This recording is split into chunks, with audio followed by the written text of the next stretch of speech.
brief opening statement while the players make their way up here. Thank you. Well, I've been coaching a long time, and I don't know if I've ever coached in a 4 overtime game. I think I've had a 3, especially against, our rival 2 hours away. I mean, what a classic college basketball game. And I was proud of our team, for finding a way to win. We had it won, I think, 2 or 3 different times. We missed some free throws, and, really that's what it was. We missed some free throws there to really seal the game. And there were 2 or 3 times when Little Rock, I'm sure they think they probably had it won also, and we found a way to tie it up and send it back into overtime. So I think both teams fought hard, and both teams got in foul trouble, and we went small there late at times. Even took Van Slyke out to get some stops defensively, and tried to use our substitution smart. And then, the last play when Melvin got it is something that we've practiced and ran and called the timeout and put it together, and it happened to work. Melvin was really focused on that. Sometimes guys settle for something, and he didn't settle for anything. It was either Kirk Van Slyke on the screen roll or Melvin all the way to the rim, and we were able to hand it off, get the ball screen. Melvin turned the corner and made a great play. But it was a great game. Fun to watch for the fans and fun for you guys. I don't know how fun it is for a coach to coach it, but those kind of games are, I guess, fun when you win them, Ed, right? I mean, yeah. But our biggest issue now is we play at 2 o'clock tomorrow. We've got to get back to the hotel, get off our feet, get a lot of fluid in us, a lot of protein, get off our feet.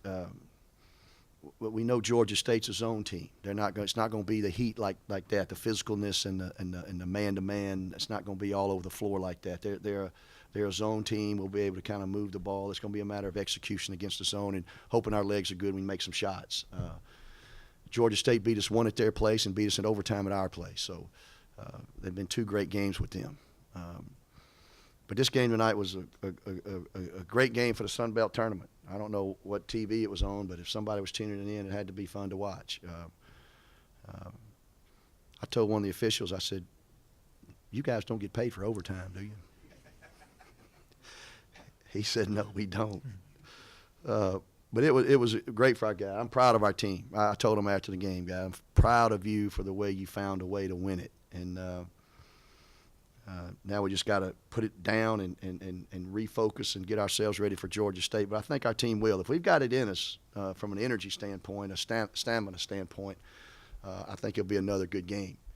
I was proud of our guys, and we look forward to playing tomorrow too. This time we'll open up to questions for the student athletes only. We have number 24, Ed Townsell, number 31, Melvin Johnson III. Please wait for the microphone and identify yourself before asking the questions. Matt Robertson, Jonesboro's son. Melvin, could you just kind of walk us through that last play? Looked like you had an option to give it to Van Slyke. Just what did you see and what did you decide in that instance? This ought to be good. Like Coach Brady said, we practiced that play. And like I knew for a fact they weren't going to be able to go at me and Kirk at the same time. They weren't going to be able to stop both of us. So as soon as I drove, Kirk man stepped up, and I really saw that I had a spin move, and I knew that he was going to have to foul or I was going to make the lay regardless. So, I just did basically what Coach Brady told me to, and I just had to make a play because I was kind of non-existent the whole game. So I just had to do something, like anything possible, to try to win this game because, we got 5 seniors, and I know it's been a long road for me.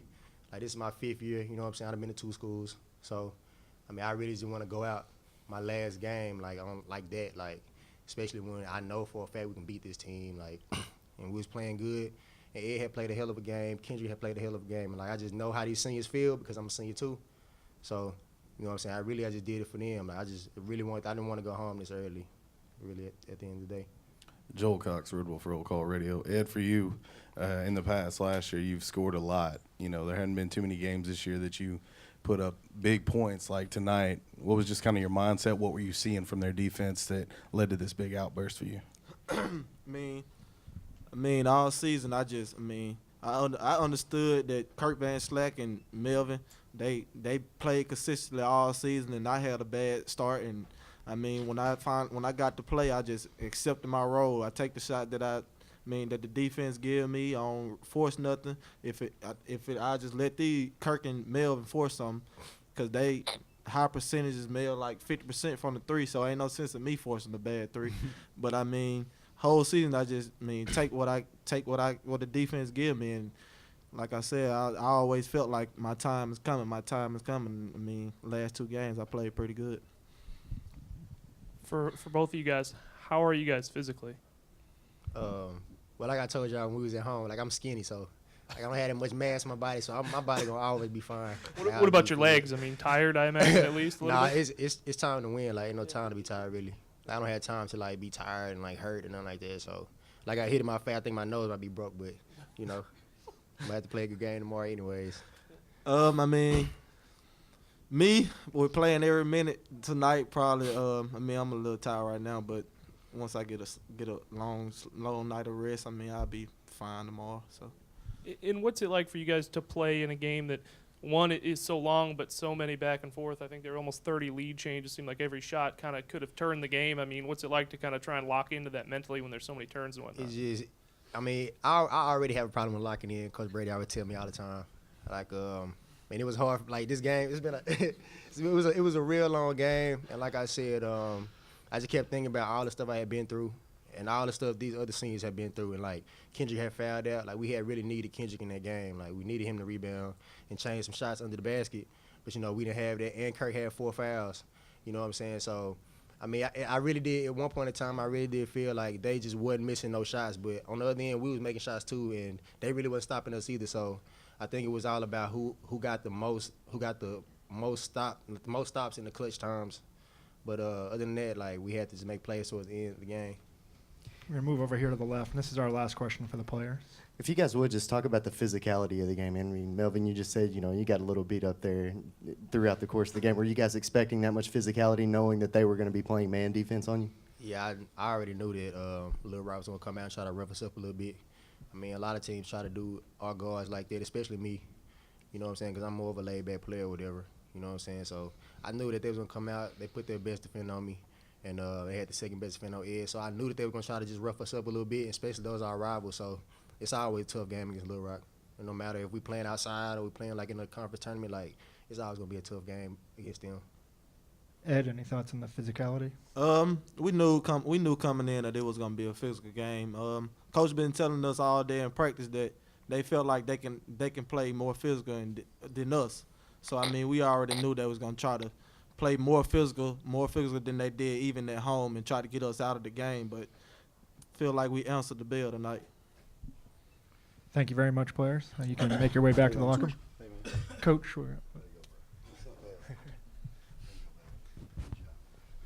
thought we were losing you, Coach. Now open it up to questions for head coach John Brady. In the back right. Doug Robertson from the Atlanta Journal-Constitution. You reference facing Georgia State zone defense tomorrow. Do you expect that they're going to come out and press y'all, especially after the 4 overtimes? Well, unless they do something really uncharacteristic.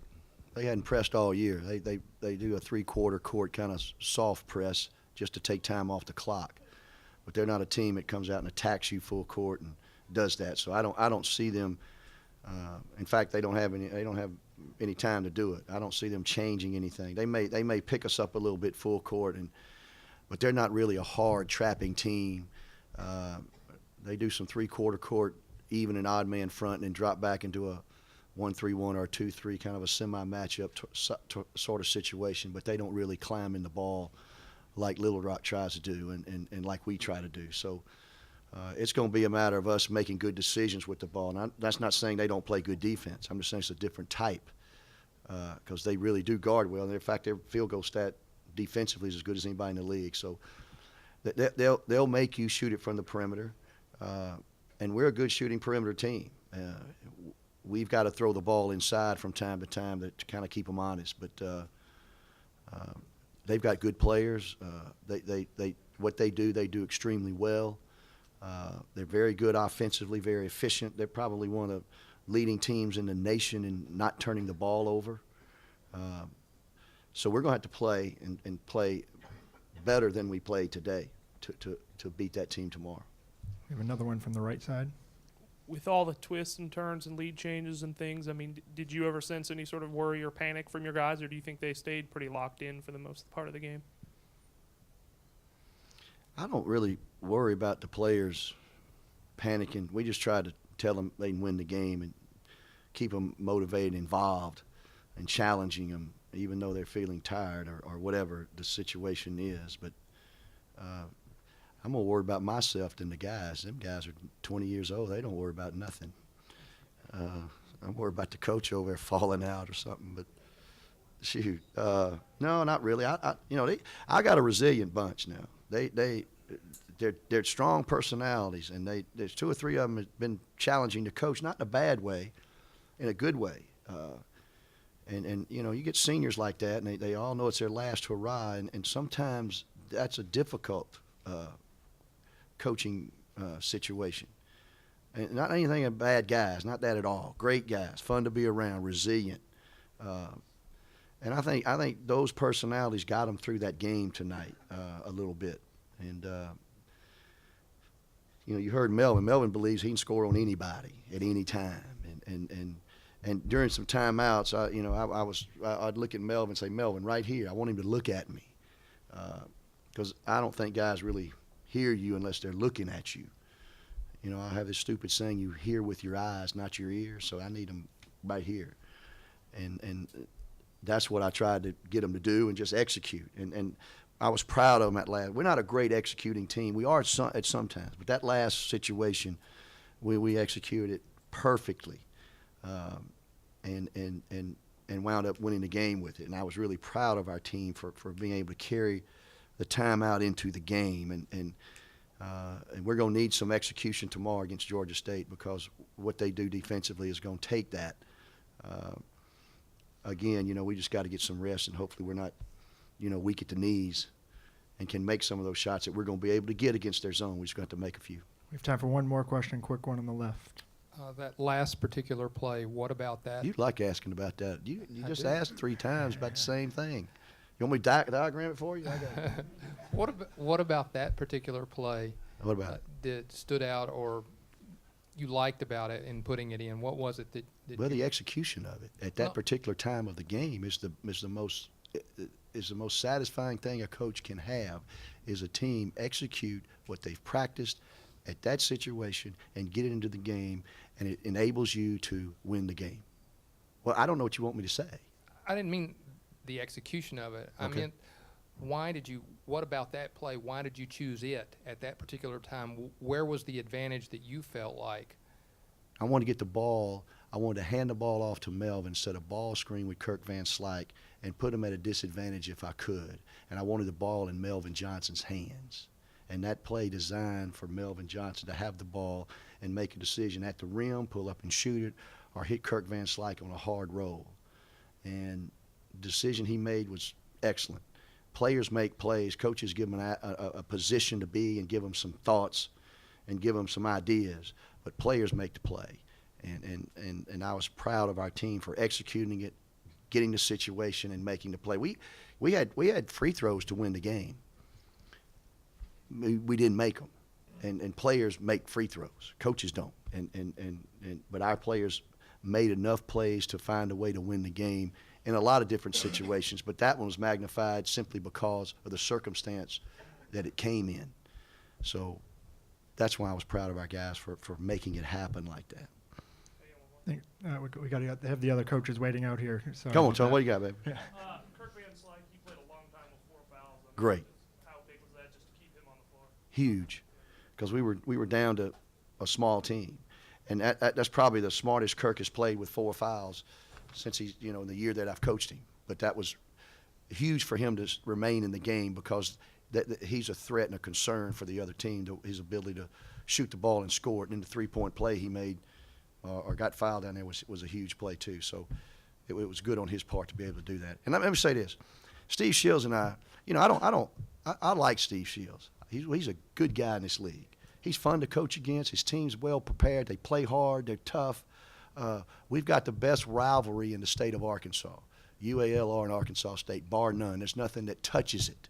And I'm proud to be a part of that. I like coaching against Steve's team, and you've got to compliment his team for the way it played tonight also.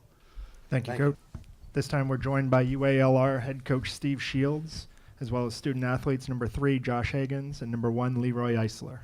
Coach, if you could make a brief opening statement, then we'll go to questions. You bet. Really proud of our basketball team, the resiliency, the toughness, the energy they displayed tonight. I think we've shown a lot of togetherness through the latter part of this stretch.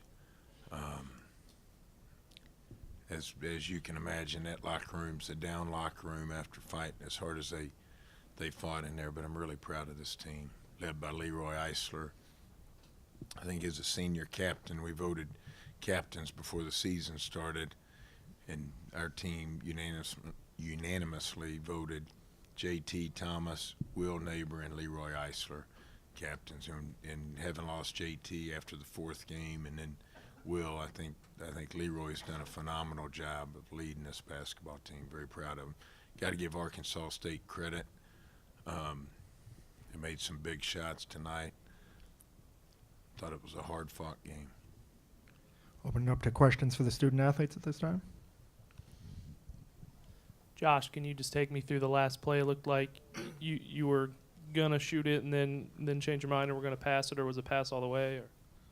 Or? I mean, time was winding down, man, so got a little more anxious as got under 3 seconds, and wish I'd have realized that my teammates have been making these kind of plays all game, but I was trying to step up and be the hero, and I probably should have just passed it off with 2 people on me.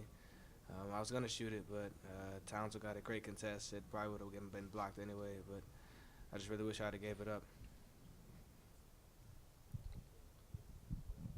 Leroy, can you take me through just your emotions as the game ended? It looked like, you the jersey over your face looked like you were taking it pretty hard. I mean, as a senior, you don't want to end your career like this, but I'm very proud of the team. UALR is a program. I'm just so proud of everything. Proud of Coach Shields for recruiting me. I'm happy now. I mean, it was sad, but I'm proud that we fought to the end. Guys, just kind of talk about what you guys went through at halftime and then after the game was over. I mean, just kind of the point from halftime to the end of the game, just the emotions and stuff that you guys dealt with. I mean, most half times you talk about playing for 20 more minutes. So, we said compete for 20 minutes, and ended up being 3-4 overtimes. And I mean, we didn't run out of gas. It was just I got to get the ball up. You know what I'm saying? I'm kind of upset with myself for ending Leroy's career like that. You know what I'm saying? Without even getting an attempt up, and I'm just really regretting it. Leroy, your shot to, I think it was descended to the 3rd overtime. I forget, one of those. But just take me through that. And I mean, was it? Were you thinking pass while you're going up there and time was running down? And you shot it. Just take me through that play. Actually, I wanted Josh to take the shot. I'm more comfortable with him taking this shot, but they doubled him, and I stepped in. They threw it. Stetson threw it back, and I had to get it up. And I knew it was going to go in once it left my hand. I was determined for it to go in. Guys, just curious, have you guys ever played in a game that was just so crazy, so back and forth? How would you describe this game, overall when you look back on it now? Especially being a rival team, it's bananas. I mean, 4 overtimes, going back and forth like that. A lot of people getting fouled out. It felt like the UConn and Syracuse game all over again back in the day. It was crazy. I ain't never played nothing like this, and I'm proud I got the chance to play in something like this. Josh, any thoughts on the game? It was a great game. You know what I'm saying? You understand how good Arkansas State is, and for us to win, we'd have to match their intensity. And I think we did a good job of that, you know what I'm saying? And, I'm proud of my guys. I really am. I'm proud of this team. I'm proud of Coach Shields, man. I'm proud of everybody. We played a great game, you know what I'm saying? And sometimes we just come up short. So I think that's just what happened at the end of the day. I mean, somebody's got to win, somebody's got to lose, and that just happened to be us today. Any further questions for the student athletes? Okay, guys, you can head back to the locker room. We should have someone out there who can escort you back there. All right, thank you. We'll now take questions for head coach Steve Shields. Steve, just run me through what was your concern in the last few minutes considering the bodies that you had on the floor. I think you had 5 guys fouled out, and you've said before if you have 1 or 2, considering your depth, that's a trouble. But, I mean, obviously that was a big concern there toward the end.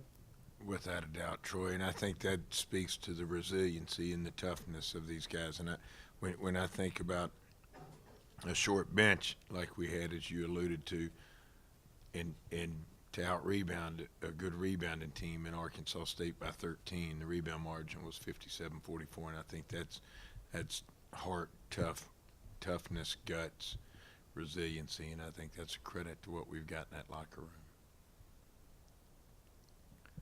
Additional questions? Yep. Over here to the left. Hey, Coach Brad Bobo from 95.3 The Ticket. You kind of missed a great game tonight by having to coach in it. Do you think sometime down the line there will be a point in time you can go back and watch this and appreciate it for what you guys gave the fans? I can appreciate our guys' resiliency and our guys' toughness and togetherness. I mean, I've said it all along.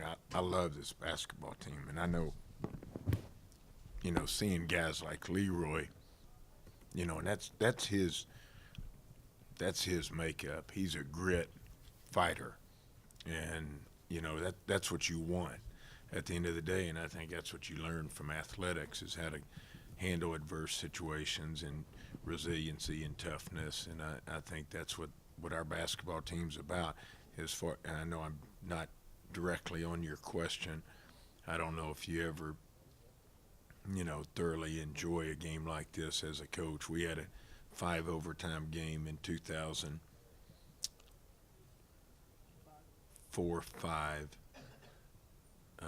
at FIU that we lost in 5 overtimes, and then we went on to win 6 straight and that year after that. But I mean, you remember those games, but I don't think you ever look back on them with great joy. I mean, the crazy thing in this business, like we all know in this room, it's a bottom line business, and unfortunately we're done. And I'm sad for our locker room. I'm sad for Leroy Eisler. I mean, who fought his tail off every day for this program the last 2 years. And I guess the thing I'm most proud of with a guy like Leroy, he'll be the first to graduate in his family. He's got a number of siblings, and he's taking his last 15 hours right now, and he'll finish up, and he'll be successful in life because of his resiliency and fight and courage. Over to the right. Was Josh being too hard on himself regarding to that final play, or No, what I did think you he guys? was. I mean, that's a cleared side of the floor that we play off of with Josh, and he's got a couple different options off of it, and obviously they were trying to take him away, and Josh has made a lot of shots for us, and unfortunately, at times, time and score and situation, we've got to understand a little bit different. But I said initially, you get that deep in the game, and it's a 2-point game, and you sit there a lot of times thinking about driving the basketball and getting it to the rim. When you're down there in numbers the way we are, I told him during that last time out, no matter what if he misses it, okay, it's a 1-point game. We're going to run that cleared to a drive and attack. If he makes it, I said, if you got a good look off of it, I'm fine to jump up and shoot the 3 off of it. I mean, and just from the standpoint of getting so deep into the game and numbers, legs, and trying to finish it when you've got a guy who's a good 3-point shooter, if it's a good look, you want it. Any further questions? Thank you very much, Coach. Thanks, guys.